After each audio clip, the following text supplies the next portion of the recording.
Hello everyone, welcome to Victor's Knowledge. This is Chinu Sharma, and if you are visiting my channel for the first time, kindly subscribe to my channel. So today we are going to take up another topic from analytical reasoning subject. So ਅੱਜ ਦਾ ਇਹ topic ਹੈ ਸਿਲੋਜਿਜ਼ਮ ਦਾ। ਕਾਫੀ students ਦੀ request ਆ ਰਹੀ ਸੀ ਕਿ ਇਸ topic ਉੱਤੇ video ਪਾਓ। ਸੋ ਮੈਂ ਇਸ ਟੌਪਿਕ ਦੇ ਵਿੱਚ ਅੱਜ ਥੋੜੀਆਂ ਜਿਹੀਆਂ ਤੁਹਾਨੂੰ ਪਹਿਲਾਂ ਬੇਸਿਕ ਟ੍ਰਿਕਸ ਦੱਸੂਗੀ ਤੇ ਬਾਅਦ ਵਿੱਚ ਆਪਾਂ ਵੈਨ ਡਾਇਗਰਾਮਸ ਦੇ ਥਰੂ ਪ੍ਰੈਕਟੀਕਲ ਪ੍ਰੋਬਲਮਸ ਨੂੰ ਬੜੇ ਹੀ ਆਸਾਨ ਤਰੀਕੇ ਦੇ ਨਾਲ ਸੋਲਵ ਕਰਨ ਦੀ ਕੋਸ਼ਿਸ਼ ਕਰਾਂਗੇ। So now let's get started. So let's begin with tips and tricks.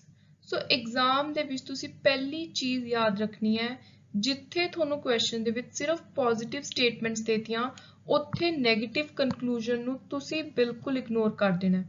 And vice ਵਰਸਾ, ਜੇ ਤੁਹਾਨੂੰ ਕੁਐਸਚਨ ਦੇ ਵਿੱਚ ਸਿਰਫ ਨੈਗੇਟਿਵ ਸਟੇਟਮੈਂਟਸ ਨੇ ਤਾਂ ਤੁਹਾਡੇ ਆਨਸਰ ਦੇ ਵਿੱਚ ਕਨਕਲੂਜਨ ਦੇ ਵਿੱਚ ਕਦੇ ਵੀ ਜੋ ਥੋੜਾ ਸਿੱਟਾ ਨਿਕਲਦਾ ਹੈ ਇਹਨਾਂ ਸਟੇਟਮੈਂਟਸ ਦਾ ਕਨਕਲੂਜਨ ਕਦੇ ਵੀ ਪੋਜ਼ਿਟਿਵ ਨਹੀਂ ਹੁੰਦਾ। ਸੋ ਇਹ ਤੁਸੀਂ ਪਹਿਲੀ ਚੀਜ਼ ਧਿਆਨ ਰੱਖਣੀ ਹੈ ਸਿਲੋਜਿਜ਼ਮ ਦੇ ਕੁਐਸਚਨ ਕਰਦੇ ਹੋਏ। ਦੂਜੀ ਚੀਜ਼ ਕਹਿੰਦੇ ਸਮ ਤੇ ਨੋ ਦਾ ਜਿਹੜਾ ਅੰਤਰ ਹੈ ਇਹ ਦਿਮਾਗ 'ਚ ਰੱਖ ਕੇ ਚੱਲੋ। ਸਮ ਦਾ ਮਤਲਬ ਹੈ ਕਿ ਕੁਝ ਹਿੱਸਾ ਹਜੇ ਹੈਗਾ, ਜੇ ਉਹਦੇ ਬਾਰੇ ਕੁਐਸਚਨ 'ਚ ਗੱਲ ਹੋ ਗਈ ਕਨਕਲੂਜਨ ਤਾਂ ਆਪਾਂ ਨੇ ਉਹਨੂੰ ਧਿਆਨ 'ਚ ਰੱਖਣਾ। ਜਿੱਥੇ ਨੋ ਆ ਗਿਆ ਉਹਦਾ ਮਤਲਬ ਹੈ ਕਿ ਉਹ ਚੀਜ਼ ਤਾਂ ਹੈ ਹੀ ਨਹੀਂ, ਸੋ ਉਹ ਕਨਕਲੂਜਨ ਦੇ ਵਿੱਚ ਤੁਹਾਡੀ ਆਪਸ਼ਨ ਬਿਲਕੁਲ ਖਤਮ ਹੋ ਜਾਂਦੀ ਹੈ। ਉਸ ਤੋਂ ਬਾਅਦ ਕਹਿੰਦੇ ਜਿਵੇਂ ਕੋਈ ਦੋ ਚੀਜ਼ਾਂ ਨੇ, ਦੋਨੋਂ ਸਟੇਟਮੈਂਟ ਦੇ ਵਿੱਚ ਲਿਖਿਆ ਹੋਇਆ ਹੈ ਸਮ। ਸੋ ਉਹਦੇ ਵਿੱਚ ਤੁਸੀਂ ਕੀ ਕਰਨਾ ਹੈ ਵੀ ਆਪਸ ਦੇ ਵਿੱਚ ਇਹ ਨਹੀਂ ਸੋਚਣਾ ਵੀ ਜੇ ਤੁਹਾਨੂੰ ਦੋ ਸਮ ਵਾਲੀਆਂ ਸਟੇਟਮੈਂਟਸ ਆ ਗਿਆ ਤਾਂ ਉਹਨਾਂ ਦਾ ਆਪਸ ਦੇ ਵਿੱਚ ਕੋਈ ਰਿਲੇਸ਼ਨ ਹੈ। ਤੁਸੀਂ ਕੰਪਲੀਮੈਂਟਰੀ ਪੇਅਰ ਕੰਸੀਡਰ ਨਹੀਂ ਕਰਨਾ ਉਹਨਾਂ ਨੂੰ ਈਦਰ ਔਰ ਕੇਸ ਦੇ ਵਿੱਚ। ਉਸ ਤੋਂ ਬਾਅਦ ਕਹਿ ਰਹੇ ਆ ਸਮ A are B and some A are not B will be true। ਇਹ ਇੱਕ ਯੂਨੀਵਰਸਲ ਰੂਲ ਹੈ, ਇਹ ਸਾਰੇ ਕਿਤੇ ਅਪਲਾਈ ਹੁੰਦਾ। ਜਿੱਥੇ ਤੁਹਾਨੂੰ ਇਹ ਕਹਤਾ ਵੀ ਫॉर ਐਗਜ਼ਾਮਪਲ ਕੁਝ A B ਨੇ ਤਾਂ ਉਹਦਾ ਮਤਲਬ ਹੈ ਕਿ ਕੁਝ A B ਨਹੀਂ ਹੈਗੇ। ਇਹ ਚੀਜ਼ ਤੁਸੀਂ ਇਹ ਰੂਲ ਚੰਗੀ ਤਰ੍ਹਾਂ ਆਪਣੇ ਦਿਮਾਗ 'ਚ ਬਿਠਾ ਲਓ ਵੀ ਸਮ ਦਾ ਮਤਲਬ ਹੈ ਕਿ ਕੁਝ ਹਿੱਸਾ ਹਜੇ ਬਾਕੀ ਹੈ ਜਿਹਦੇ ਬਾਰੇ ਅਗਲੀਆਂ ਸਟੇਟਮੈਂਟਸ ਦੇ ਵਿੱਚ ਗੱਲ ਹੋ। Next है with two particular statement no universal conclusion is possible। ਇਹਦਾ ਬਹੁਤ ਹੀ ਸਿੰਪਲ ਮੀਨਿੰਗ ਹੈ ਤੇ ਬਹੁਤ ਹੀ ਜ਼ਿਆਦਾ ਤੁਹਾਨੂੰ ਐਗਜ਼ਾਮ ਦੇ ਵਿੱਚ ਇੱਕ ਕੁਐਸਚਨ ਸੋਲਵ ਕਰਨ ਦੇ ਵਿੱਚ ਹੈਲਪਫੁਲ ਰਹੂਗੀ। ਪਾਰਟਿਕੂਲਰ ਸਟੇਟਮੈਂਟ ਮਤਲਬ ਜਿੱਥੇ ਕਿਸੇ ਪਾਰਟਿਕੂਲਰ ਇਨਸਾਨ ਦੀ ਜਗ੍ਹਾ ਦੀ ਗੱਲ ਕਰਤੀ ਉੱਥੇ ਕਦੇ ਵੀ ਕਨਕਲੂਜਨ ਓਵਰਆਲ ਜਨਰਲ ਲੈਵਲ ਦਾ ਨਹੀਂ ਹੁੰਦਾ, ਯੂਨੀਵਰਸਲ ਲੈਵਲ ਦਾ ਨਹੀਂ ਹੁੰਦਾ। ਫॉर ਐਗਜ਼ਾਮਪਲ ਜਿੱਥੇ ਤੁਹਾਨੂੰ ਸਟੇਟਮੈਂਟ ਆ ਗਈ ਵੀ ਕੋਈ ਲੋਕਲ ਮਾਰਕੀਟ ਹੈ, ਸੋ ਉਹ ਲੋਕਲ ਮਾਰਕੀਟ ਦੀ ਗੱਲ ਹੋ ਰਹੀ ਹੈ, ਕਿਸੇ ਸ਼ਹਿਰ ਦਾ ਨਾਮ ਦਿੱਤਾ, ਕਿਸੇ ਇਨਸਾਨ ਦਾ ਨਾਮ ਦਿੱਤਾ। ਉੱਥੇ ਹੁਣ ਕਨਕਲੂਜਨ ਦੇ ਵਿੱਚ ਜਿਸ ਫॉर ਐਗਜ਼ਾਮਪਲ ਪੂਰੇ ਇੰਡੀਆ ਦੀ ਗੱਲ ਹੋ ਰਹੀ ਹੈ ਤਾਂ ਉਹ ਕਨਕਲੂਜਨ ਤੁਹਾਡਾ ਆਨਸਰ ਨਹੀਂ ਹੋ ਸਕਦਾ। ਜਿੱਥੇ ਕਹਿੰਦੇ ਦੋ ਪਾਰਟਿਕੂਲਰ ਸਟੇਟਮੈਂਟ ਨੇ ਉੱਥੇ ਯੂਨੀਵਰਸਲ ਕਨਕਲੂਜਨ ਕਦੇ ਨਹੀਂ ਨਿਕਲਦਾ। ਉਸ ਤੋਂ ਬਾਅਦ ਕਹਿ ਰਹੇ ਹਾਂ with two particular statement no conclusion is possible except। ਸੋ ਜਿੱਥੇ ਦੋ ਪਾਰਟਿਕੂਲਰ ਸਟੇਟਮੈਂਟ ਨੇ ਕਹਿੰਦੇ ਉੱਥੇ ਕਨਕਲੂਜਨ ਕਿਸ ਤਰ੍ਹਾਂ ਦਾ ਨਿਕਲਦਾ ਜੇ ਫॉर ਐਗਜ਼ਾਮਪਲ ਕਿਸੇ ਨੇ ਸਟੇਟਮੈਂਟ ਦੇ ਵਿੱਚ ਹੀ ਆਪਣੇ ਆਪ ਨੂੰ ਰੈਫਰ ਕਰਕੇ ਗੱਲ ਕੀਤੀ ਹੈ ਆਈ ਟਾਈਪ ਆਫ ਸਟੇਟਮੈਂਟ ਤਾਂ ਕਨਕਲੂਜਨ ਦੇ ਵਿੱਚ ਵੀ ਆਈ ਟਾਈਪ ਦਾ ਹੀ ਕਨਕਲੂਜਨ ਨਿਕਲੂ। ਸੋ ਜੋ ਚੀਜ਼ ਮੈਂ ਤੁਹਾਨੂੰ ਉੱਪਰ ਸਮਝਾ ਕੇ ਹਟੀ ਹਾਂ, ਜੇ ਕਿਸੇ ਪਾਰਟਿਕੂਲਰ ਇਨਸਾਨ ਦੀ ਜਗ੍ਹਾ ਦੀ ਚੀਜ਼ ਦੀ ਗੱਲ ਹੋ ਰਹੀ ਹੈ ਤਾਂ ਕਨਕਲੂਜਨ ਵੀ ਪਾਰਟਿਕੂਲਰ ਉਸੇ ਚੀਜ਼ ਦੇ ਨਾਲ ਰਿਲੇਟਡ ਹੀ ਨਿਕਲੂਗਾ। ਸੋ ਇਹ ਸੀ ਕੁਝ ਟਿਪਸ। ਹੁਣ ਮੈਂ ਤੁਹਾਨੂੰ ਵੈਨ ਡਾਇਗਰਾਮਸ ਕਿਵੇਂ ਤਿਆਰ ਕਰਨੀਆਂ ਨੇ ਕੁਐਸਚਨ ਨੂੰ ਪੜ੍ਹ ਕੇ ਉਹ ਦੱਸਦੀ ਹਾਂ।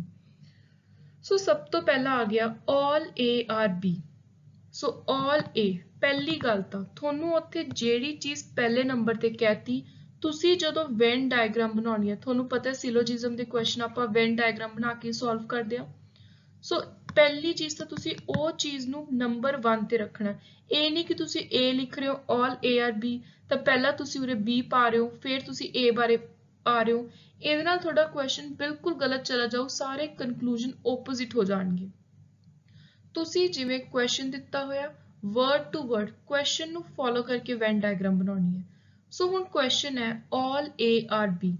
ਸੋ ਪਹਿਲਾਂ ਤੁਸੀਂ A ਲਿਖ ਲਿਆ, ਹੁਣ ਸਾਰੀ A ਕਹਿੰਦੇ B ਹੈ, ਸੋ ਇਹ ਬਣ ਗਈ ਆਪਣੀ ਪਹਿਲੀ ਵੈਨ ਡਾਇਗਰਾਮ। ਸੋ ਇਹਦੇ ਚੋਂ ਕਨਕਲੂਜਨ ਕੀ ਨਿਕਲਦਾ, ਸੋ ਕਨਕਲੂਜਨ ਇਹ ਨਿਕਲਦਾ ਵੀ A ਤਾਂ ਸਾਰੇ B ਨੇ पर B may not be a subset of A। So B ਦੇ ਅੰਦਰ A ਆ ਰਿਹਾ ਹੈ, ਪਰ ਜਿਹੜਾ A ਹੈ ਉਹ ਆਪਾਂ ਇਹ ਨਹੀਂ ਕਹਿ ਸਕਦੇ ਕਿ ਪੂਰੇ ਦੇ ਪੂਰੇ B ਨੂੰ ਕਵਰ ਕਰ ਰਿਹਾ, ਕਿਉਂਕਿ B ਦੇ ਵਿੱਚ ਉਰੇ C ਵੀ ਆ ਸਕਦਾ ਹੈ, ਉਰੇ D ਵੀ ਆ ਸਕਦਾ ਹੈ, ਕੁਝ ਵੀ ਬਾਹਰੋਂ ਆ ਸਕਦਾ ਹੈ। ਸੋ ਤੁਸੀਂ ਇਹ ਛੋਟੀਆਂ ਛੋਟੀਆਂ ਬਰੀਕੀ ਵਾਲੀਆਂ ਚੀਜ਼ਾਂ ਇੰਨਾ ਸਿੰਪਲ ਟ੍ਰਿਕਸ ਦੇ ਨਾਲ ਦਿਮਾਗ 'ਚ ਰੱਖਣੀਆਂ ਨੇ ਵੀ ਜਿਹੜੀ ਚੀਜ਼ ਬਾਰੇ ਗੱਲ ਹੋ ਰਹੀ ਹੈ ਉਰੇ ਸਿਰਫ all A ਦੀ ਗੱਲ ਹੋ ਰਹੀ ਹੈ। ਉਰੇ ਇਹ ਨਹੀਂ ਕਿਹਾ ਵੀ ਜੇ ਸਾਰੀਆਂ A B ਨੇ ਤਾਂ B ਵੀ A ਬਣ ਗਿਆ। ਉਰੇ ਆਪਾਂ ਨੇ ਇੰਨਾ ਹੀ ਕਨਕਲੂਜਨ ਦਿਮਾਗ 'ਚ ਰੱਖਣਾ ਵੀ ਸਾਰੀਆਂ A B ਨੇ, ਬਸ ਗੱਲ ਖਤਮ। ਉਸ ਤੋਂ ਬਾਅਦ ਆਪਾਂ ਅਗਲੀ ਸਟੇਟਮੈਂਟ ਕੁਐਸਚਨ 'ਚ ਪੜਾਂਗੇ, ਫਿਰ ਉਹਨੂੰ ਲੈ ਕੇ ਆਪਾਂ ਦੇਖਾਂਗੇ। ਤੁਸੀਂ ਇੱਕ ਸਟੇਟਮੈਂਟ ਦੇ ਨਾਲ ਇੱਕ ਹੀ ਕਨਕਲੂਜਨ ਕੱਢੋ। ਨੈਕਸਟ ਹੈ A is equal to B। ਇਹਦਾ ਮਤਲਬ ਹੈ ਕਿ ਦੋਨੋਂ ਚੀਜ਼ਾਂ ਇੱਕ ਹੀ ਸਰਕਲ 'ਚ ਨੇ, ਦੋਨੋਂ ਬਰਾਬਰ ਨੇ, ਚਾਹੇ B ਦੀ ਗੱਲ ਹੋ ਰਹੀ ਹੈ ਚਾਹੇ A ਦੀ, ਦੋਨੋਂ ਬਰਾਬਰ ਹੈ। ਦੂਜਾ ਹੈ no A or B।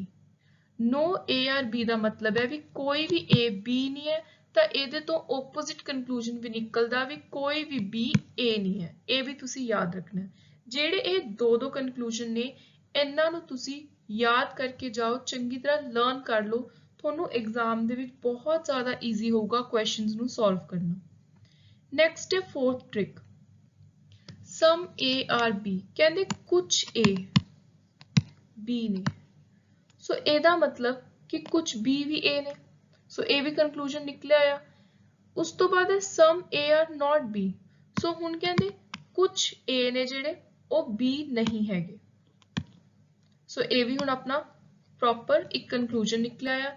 ਇਹਦਾ ਮਤਲਬ ਹੈ ਜੇ ਸਮ A are not B ਹੈ, that means some B are also not A। ਸੋ ਇਹ ਜਿਹੜੇ ਸਿੰਪਲ ਜੇ ਮੈਂ ਤੁਹਾਨੂੰ ਵੈਨ ਡਾਇਗਰਾਮ ਦੱਸੀਆਂ ਨੇ, ਟ੍ਰਿਕਸ ਐਂਡ ਟਿਪਸ ਦੱਸੀਆਂ ਨੇ, ਇਹਨਾਂ ਨੂੰ ਤੁਸੀਂ ਚੰਗੀ ਤਰ੍ਹਾਂ ਸਮਝ ਕੇ ਜਾਣਾ, ਤੁਹਾਡਾ ਅੱਧਾ ਕੁਐਸਚਨ ਉੱਥੇ ਸੋਲਵ ਹੋ ਜਾਊਗਾ। ਹੁਣ ਆਪਾਂ ਕੁਝ ਪ੍ਰੈਕਟੀਕਲ ਪ੍ਰੋਬਲਮਸ ਦੇਖਦੇ ਹਾਂ। ਸੋ ਫਰਸਟ ਇੱਕ ਸਿੰਪਲ ਜਿਹਾ ਕੁਐਸਚਨ ਮੈਂ ਤੁਹਾਡੇ ਲਈ ਲੈ ਕੇ ਆਈ ਹਾਂ।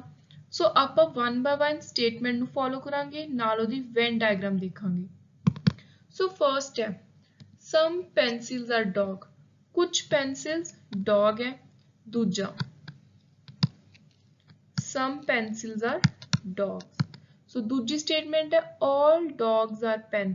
सो सारे दे सारे डॉग की ने पेन ने, ये बन गई डायग्राम। तीजी all pen are cat। So सारे दे सारे पेन हुण कहंदे cats है। हुण आपां ये फाइनल एक वेन डायग्राम तैयार कर ली थर्ड नंबर वाली। हुण आपां कंक्लूजन ते आउने आ। सो पहला कंक्लूजन है all dogs are cat। सारे डॉग है जेडे वो cats है, बिल्कुल सही है, क्योंकि कैट्स ने अपने अंदर पेन भी ले ले, अपने अंदर डॉग भी ले ले। दूजी सम पेन्स आर पेंसिल। कुछ पेन पेंसिल ने, बिल्कुल सही है, क्योंकि आपां देख रहे हैं कि कुछ पेंसिल्स का हिस्सा खाली है ते कुछ पेन का हिस्सा पेंसिल दे अंदर आ रहा है। उस तो बाद है सम पेंसिल्स आर कैट। बिल्कुल ठीक है, क्योंकि कुछ कैट्स का हिस्सा पेंसिल दे अंदर आ रहा है। सो ये तीनों कंक्लूजन फॉलो कर दिया ने। जे थोड़ी वैन डायग्राम तुसी स्टेटमेंट वाइज एक एक करके चंगी तरह ईजिली तैयार कर ली तो थोड़ा पूरा क्वेश्चन होते 100% सही सॉल्व होगा। सो इसका आंसर है all conclusion in this question are true. So next question है कि आपां नूं 3 स्टेटमेंट दसियां ने, आपां ने 3 कंक्लूजन कड्ढे हुए ने। सो क्वेश्चन है कि इन्हां कंक्लूजनस दे विचों किहड़े कंक्लूजन स्टेटमेंट्स दे मुताबिक सही है। सो हुण आपां स्टेटमेंट देखते हैं, नाल नाल आपां वेन डायग्राम तैयार करी जावांगे। सो पहला है no panda is a dog. So ए है पैंडा ते कोई भी पैंडा डॉग नहीं है। नेक्स्ट है some pandas are crow. So कुछ पैंडास क्रो हैं। All dogs are animal. सारे जिहड़े डॉग ने वो किने एनिमल। सो पहला कंक्लूजन आ some dogs are crow. So तुसी देख सकते हो भी डॉग ते क्रो दा किसी भी स्टेटमेंट दे विच आपस विच कोई भी लेना देना नहीं। सो ये स्टेटमेंट बिल्कुल गलत है, इन्हां दा आपस दे विच कुछ भी कॉमन नहीं है। नेक्स्ट है सम क्रो आर पैंडा। ये बिल्कुल सही है, ये अपन स्टेटमेंट चो कर लिया। लास्ट कंक्लूजन है सम animals are not panda.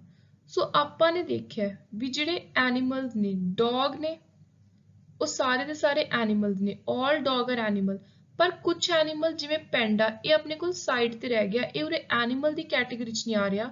So some animals are not pandas, ये भी बिल्कुल सही स्टेटमेंट है।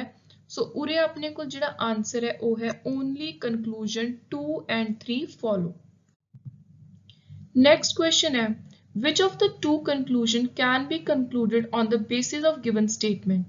So ਆ statements ਨੇ ਇਹਨਾਂ ਦੇ ਮੁਤਾਬਿਕ ਆਪਾਂ ਨੇ ਦੱਸਣਾ ਵੀ ਇਹਨਾਂ ਚੋਂ ਕਿਹੜਾ conclusion ਸਹੀ ਹੈ। So number 1, some parrots are scissors. So ਕੁਝ parrot ਕੀ ਨੇ scissors ਹੈ ਤੇ ਕੁਝ scissors are not combs, ਮਤਲਬ ਕਿ ਕੁਝ ਹੈਗੀਆਂ ਨੇ।